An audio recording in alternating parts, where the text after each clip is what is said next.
I found out my girlfriend self-terminated our baby on purpose because her mom and dad didn't give her enough attention, and now I can't trust her in building a family anymore. Posted by you/no_situation_9708. I, 28M, have been dating my girlfriend, 26F, for 4 years. She has always told me she wanted children, though we never actively tried for one. I never pressured her into having a baby, it was more her idea. I make enough, and we own a home, so having a baby is something we can manage. To clarify, I'm not mad at her about this. I'm extremely concerned, and I feel like everything she said about wanting a baby was a lie. Termination is also legal up to 21 weeks of pregnancy in our state. She told me she was pregnant, was experiencing symptoms, and had taken a test. She was happy and excited. I was happy as well and offered to make an appointment for her. We went together, and she was confirmed to be 6 weeks pregnant. We started planning, and she even told her friends and family. She ended up having a miscarriage at around 9 weeks. It was sudden, and she was upset, so I comforted her. It seemed very tough for her, and I did my best to try and make her feel better. Later, I had to retrieve something from a drawer in our bedroom, and I found some herbs hidden under a bag. It was pennyroyal and mugwort. I was confused because I've heard of pennyroyal being used to induce self-terminations. I asked her about it, and she immediately became defensive, saying she didn't know where it came from. I kept asking her about it, and eventually, she admitted she had used it to cause the miscarriage. She was crying, and I was just in shock. I asked her why. I told her she didn't have to lie to me about it, and I'm confused because she was the one who really wanted a baby. She didn't give me an answer. I told her we needed to go to the hospital to make sure she wasn't hurt since pennyroyal is toxic, but she kept refusing. It's been a few days, and she seems fine. I've been trying to talk to her about it, but she just says she doesn't want to discuss it. Apparently, she has been telling her friends and family that she had a miscarriage and has been accepting their condolences. She's avoiding the topic, and I don't want to push her anymore. I'm not sure what to do because I'm worried she might be having some kind of mental breakdown or something. Eventually, I told her she shouldn't talk to me about having a baby again because I can't trust her on this anymore. She was upset when she heard that, but what else could I say in this situation? This might make me a huge jerk, but in the back of my mind, I've been wondering if she might have done this for attention from her friends and family. I don't know what to do, and I feel like a horrible person for even thinking these things. Update 1 day later. Firstly, for some context, we have a Planned Parenthood that specializes in terminations about 5 minutes away. I understand people thinking she didn't want to get a termination because of protesters. I completely understand. I drive by that specific place every single day for work. I have seen no protesters. It's usually empty except for a few cars on the side of the road. But I still understand why she wouldn't want a medical termination after reading the comments. I asked her why, what was her goal here? She was trying really hard to avoid the conversation and left the room. I apologize if this makes me sound like a jerk, but I told her that if we can't have a conversation about this, I have to end the relationship. She came back in and said the reason she did this was because she never felt like her family gave her enough attention in life and didn't feel supported by them, so she wanted to tell them she had a miscarriage so they would feel bad for her. I was confused because she could have just gotten a medical termination and lied about it instead of harming her body with a toxic herb. I asked her about that, and she told me she wanted to have the experience of an actual miscarriage. I was so confused and in shock that I didn't say much else because all of this just sounded crazy to me. She told me she didn't want me to be mad at her, and she didn't want to break up. She was literally begging me not to break up with her. I asked her if there was any chance the baby wouldn't have been mine. She said no. I told her she needs to get therapy ASAP. Thankfully, I make enough to afford therapy, so I told her I would pay for it if she would just please go. She agreed. I also told her she needs to go to the hospital, and I shared all of your comments about the risks of sepsis, liver damage, and kidney damage. That seemed to scare her into agreeing to go to the hospital to get checked out. We went to the hospital last night, and thankfully, she is okay. Apparently, she drank about 1 cup of it a day for a few days. I also found out she was taking some other things, high doses of vitamin C, turmeric, and parsley. That's pretty much it for now, but I'm not sure where to go from here. I love her, and I do want to be with her, but all of this is so out of the blue.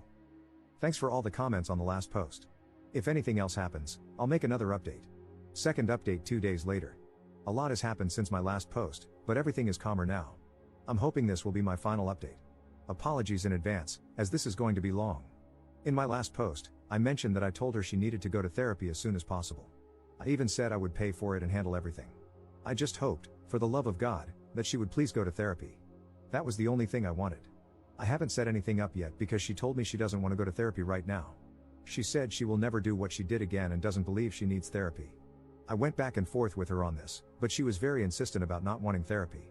I told her that I can't move forward in this relationship if she doesn't go to therapy. She argued with me about it and said that if I loved her, I would stay in the relationship regardless, saying it wasn't even that big of a deal. Hearing that made me pretty pissed because not only did she purposely miscarry the baby we had planned for, but she also harmed herself for no reason, in her words, to experience an actual miscarriage. I can't even trust her anymore. I was considering telling her parents at this point, and I accidentally brought it up out of worry for her mental health and because I was pissed off. She begged me, got on the ground and begged me, not to tell them. I took her word for it because I didn't want her to lose her mind even more over this. I told her that I absolutely have to leave this relationship. I explained that it's not my responsibility anymore because this whole situation has honestly been making me lose my mind too. I had been holding it back, but I just can't take it anymore. Also, yesterday, before this fight, she publicly stated on Facebook that she had a miscarriage and was torn up about it, once again accepting condolences in the comments. I brought it up to her, and she told me the same thing she said in my last post, that she pretty much just wanted to feel important to her friends and family. She was so nonchalant about it and honestly seemed to think I wouldn't care. I told her to stop posting about it and to stop telling people. During the fight, I told her seriously that I can't be with her anymore. I said she could stay here for now or go back to her parents. At this point, she was lying on the ground crying. I had my phone ready because my gut was telling me she might do something to herself. While she was packing in the other room, she would come out and suddenly hug me out of nowhere, saying that if I was breaking up with her, she wanted one last final hug. The wildest thing was when she came out of the room wearing one of my shirts, a shirt she hadn't been wearing before. She took it off right in front of me and handed it back, saying, "Here's your shirt back." I have no idea what she was trying to do. She finally ended up leaving and went to her parents. Right before she left, she was crying, and I think it started to hit her that I was actually serious. She kept messaging and calling me constantly, saying everything from wanting to fix things together, to agreeing to therapy now, to promising she'd never do what she did again. I've been ignoring all of it. I realize this is no longer my responsibility, and her parents can take care of her now. As I feared, she apparently did try to harm herself. Her mom messaged me about it, saying her daughter is at the hospital.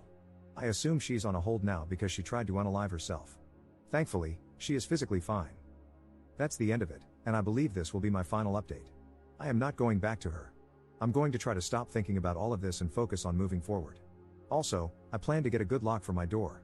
Thanks for all the advice on my last post. Edit. I ended up telling her parents.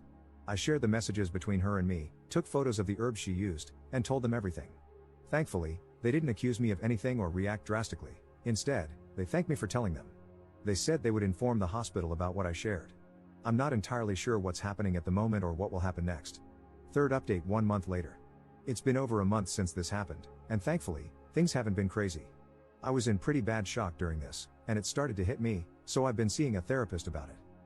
As for my ex, her mom has been updating me on her, mostly because of how concerned I was for her. I honestly thought about blocking her entire family because I wanted to separate myself completely and never think about her again, but I decided to keep her mom on my phone for updates at the time. She was in a psych ward for 2 weeks. While I haven't been told a specific diagnosis, she was apparently in psychosis. Her mom has told me she is taking medication and is doing better. The effed up thing is that her mom has recently been trying to get me to get back together with her, saying her daughter would be a lot happier if I went back to her. I straight up blocked her. I do not want to experience that again, even if she is getting counseling and is on medication. Absolutely not. I don't know why her mom is doing that. Maybe my ex is giving her a hard time over this? I'm not sure. Other than that, it's been calm. I've come to the realization that I'm a lot happier without her in my life, and I want it to stay that way. I'm going to stay single for the time being and just focus on myself. Thanks for all the advice on my other posts. Commenter. The mother's only priority is her daughter. She knows that if you forgive her, your ex won't have to spend much time processing the true depths of what she did because she won't face as many consequences, which could help stabilize her faster. It would also lessen the burden the mother has to deal with if you step back in to help care for her. Neither of those reasons is fair to you, but they are understandable. Blocking her is the right choice. She doesn't have your best interests in mind, only hers and her daughter's. You can hope that your ex is well, but it's not your responsibility to ensure it at all. Good luck moving on from this mess.